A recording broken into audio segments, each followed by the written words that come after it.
नमस्कार, आप देख रहे हैं स्टार न्यूज प्लस। मैं हूं आपके साथ अमृता कंचन। आइए रुक करते हैं खबरों की ओर। तब तक बने रहे स्टार न्यूज प्लस पर मेरे साथ।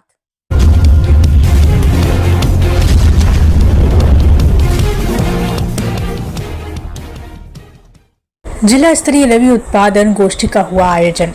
कृषि विभाग ललितपुर द्वारा आयोजित रबी उत्पादन गोष्ठी का आयोजन माननीय कल्याण सिंह सभागार में आयोजित किया गया। गोष्ठी का शुभारंभ राज्य मंत्री प्रतिनिधि चंद्रशेखर पंत ने दीप प्रज्वलित किया। इस गोष्ठी में जिले के महिला किसान व किसानों ने भाग लिया। गोष्ठी में जिला के अधिकारी व महोदय ने किसानों की समस्याओं को सुना और खाद की कालाबाजारी रोकने के लिए हर तहसील एक कमेटी का गठन किया जा रहा है। वर्तमान में उर्द की फसल खराब होने पर सरकार द्वारा 20 करोड़ रुपए जिले के किसानों को राहत राशि प्रदान की गई, जिसमें नेकपाल द्वारा धांधली करने का आरोप किसानों ने लगाया। उप निदेशक कृषि विभाग अधिकारी ने किसानों की हर समस्या का समाधान करने की बात कही। मंत्री प्रतिनिधि चंद्रशेखर पंत, सांसद प्रतिनिधि अनिल पटीरिया, किसान मोर्चा अध्यक्ष सुरेश टोटे सहित जिले के वृद्धा कृषि विभाग प्रभारी राहुल सिंह एवं कितवांश प्रभारी रेचा प्रतिपाठी सभी विभाग के अधिकारी इस गोष्ठी में सम्मिलित हुए। स्टार न्यूज प्लस के लिए उत्तर प्रदेश के ललितपुर से शंकर लाल रायकवार की रिपोर्ट। मामूली सी रकम से ही शुरू हो जाती हैं। सबसे पहले मैं बताना चाहूंगा प्रधानमंत्री सुरक्षा बीमा योजना, जो कि हर किसी को कराना जरूरी है, जो कि मात्र 20 रुपए सालाना आपके खाते से 20 रुपए सालाना जाएंगे, जिसमें आपका 2 लाख का दुर्घटना बीमा होता है। इसी के साथ में एक जीवन ज्योति बीमा है, जो भी सालाना 436 रुपए का होता है, जिसमें किसी भी तरीके की मृत्यु शामिल होती है। 436 में भी 2 लाख का बीमा होता है। हर किसान को या हर खाता धारक को ये 2 योजनाएं हमेशा लेनी चाहिए। एक तो प्रधानमंत्री सुरक्षा बीमा और जीवन ज्योति। इन दोनों का जो खर्चा आता है सालाना 456 रुपए आता है। मतलब एक साल में अगर आप अपने खाते में 500 रुपए ही रखते हैं तो आपकी ये दोनों बीमा हो जाते हैं और इनको हर साल अपने खाते से ऑटोमेटिकली काट दिया जाता है। इसमें यदि कोई खाताधारक ये दोनों स्कीमें लिए हुए हैं और अगर भगवान न करे किसी के साथ कोई दुर्घटना होता है, कामगार क्षेत्र है, बहुत अच्छी सरसों होती है, इस वाले एरिया में आप मधुमक्खी पालन भी कर सकते हैं। एक किसान एक 2-2 क्विंटल शहद निकाल रहा है और आप समझ लीजिए 300 रुपए से कम किलो में कम से कम शहद बिकता है। बात सही है क्या? तकनीकी जानकारी लेनी है, आप हमेशा कृषि विज्ञान केंद्र में आमंत्रित हैं। कुछ इस तरह से अपनी खेती को ढाल बनाइए कि उत्पादकता भी बढ़े।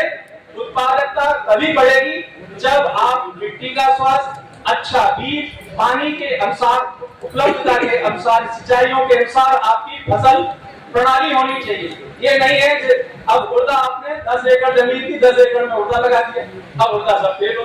अरे भाई मिलेट्स में आते आप कृषि विज्ञान केंद्र आइए, इतना बढ़िया समा हुआ है। इस बीच में हम लोग उसको देख रहे हैं। एक तो खाद की आपको बहुत बड़ी समस्या होती है, जिसके लिए हम लोगों ने कृषि विभाग, अन्य विभाग के अधिकारियों को लगाया। उनके ऊपर भी 30 अधिकारी हमने पूरे जनपद में लगा रखे हैं और बीच में कुछ दुकानों को हमने भी देखा है और 8-10 जगह मैंने नकली किसान भेजे थे रेट चेक करने के लिए। हम ये पूरे जिले में करेंगे, लेकिन शर्त ये होगी कि किसान अगर आपके पास इस तरीके को ओवर रेटिंग की समस्या, खाद न मिलने की समस्या आ रही है तो हमें जरूर बताने का करें, किसी भी माध्यम से बताएं। वो हम लोग पूरा देख रहे हैं कि और दूसरा इसमें यह है कि जिन क्षेत्रों से मध्य प्रदेश खाद जाती है वो भी हम लोग चेक कर रहे हैं। एक व्यवस्था हम लोगों ने और करी है, आप लोग इसको फॉलो करें कि अगर किसी किसान के पास यहाँ मैक्सिमम जो सीलिंग की व्यवस्था है 18.75 एकड़ एक किसान के पास हो सकती है, इससे अधिक नहीं है। जिसके पास 1 एकड़ है, 2 एकड़ है, 5 एकड़ है, 10 एकड़ है, 10 एकड़ तक तो 10 बोरी डीएपी देंगे, ये सबको डायरेक्शन दिया गया है। लेकिन किसी के पास 18 एकड़ है तो 18 एकड़ एक दिन में नहीं बोले रहा, इसलिए 10 बोरी से अधिक खाद डीएपी इससे अधिक नहीं देंगे। जहां जो दुकान वाले दे रहे हैं उनको नोटिस जा रहा है और उनसे हम पूछ रहे हैं। और जहां पे ज्यादा दिखा रहे हमारे पास जमीन ज्यादा है तो उनके कागज जरूर ले लेंगे खतौनी का। बाकी तो देख रहे हैं हम लोग आधार कार्ड पे दे देते हैं, पूछ के दे देते हैं, लेकिन 10 बोरी से ऊपर अगर कोई लेने आ रहा है, अगर कोई 10 बोरी के फोकस करने का सोच के आया था और उसका जो बैकग्राउंड है, जैसे कि अभी बाकी वक्ता भी कह रहे थे, बाहर जहाँ भी हम लोग की इस बीच में बात हो रही है कि ज्यादातर किसान के द्वारा जो फसल की गई है उससे आमदनी के बजाय उसके बदला जो नुकसान हो रहा है उसके मुआवजे की ही बात ज्यादा हम लोग को करनी पड़ रही है। और ऐसी चीजें रही हैं कि पूर्व में सूखे से हम लोग बचाव के प्रयास करते थे, लेकिन अभी पिछले सालों में हम लोग देख रहे हैं कि एक सीजन में बारिश की वजह से और एक सीजन में ओले की वजह से हमेशा नुकसान हो रहा है। तो एक जो ब्रॉड लेवल पे हम लोग को ये विचार करना पड़ेगा कि एक टोटल जो क्रॉपिंग पैटर्न की बात है, जैसा कि हमने ग्रीन रेवोल्यूशन के समय पर देखा कि पंजाब में जो स्थिति हुई कि वहाँ का वाटर टेबल कम हो गया और सबके थाली में गेहूं और गेहूं के आटे का कोई प्राथमिकता मिल गई। तो उस वजह से जो हमारा ईटिंग पैटर्न चेंज हुआ और क्रॉपिंग पैटर्न चेंज हुआ, उस पर हमें सोचने की जरूरत है कि ये देखते हुए कि हमारे यहाँ पे कैसा मौसम हो रहा है, मौसम में जो बदलाव बहुत जल्दी पूरे साल भर अभी अक्टूबर तक जैसा कि हम लोगों ने देखा बारिश होती रही, तो इस पर विचार करने की जरूरत है कि किस तरह की फसलें हम बो रहे हैं। और रबी गोष्ठी जैसे आयोजनों का जो मेन पर्पस रहता है कि वो यही है कि जो टेक्निकल चीजें हैं जो लैबोरेटरीज में हो रही हैं, जो प्रयास हो रहे हैं, वो आप लोगों तक लेके आए और आप लोगों को बताया जाए और उसके अनुरूप ही हम लोग अपने क्रॉपिंग पैटर्न को नियोजित करें। दूसरा, अगर हम बिल्कुल देखते हैं कि अगर ये स्थिति बन भी जाती है तो सरकार की जो प्राथमिक व्यवस्था है वो फसल बीमा के माध्यम से है और उसमें हम देखते हैं कि जो किसान ऑटोमेटिक हो जाता है, लेकिन बाकी की संख्या उसमें 1% भी नहीं रहती है। अगर हम आंकड़ा देखें कि अगर हम पीएम किसान सम्मान निधि का आंकड़ा देखें तो हमारे यहाँ लगभग 2.5 लाख किसान भाई पंजीकृत है और अगर बीमित किसान देखें फसल बीमा में तो वो मात्र 1,14,000 है। इस बार जो नुकसान हुआ है उसमें भी 1,14,000 में लगभग 70,000 लोगों ने अपना इंडिविजुअल इंटीमेशन किया है।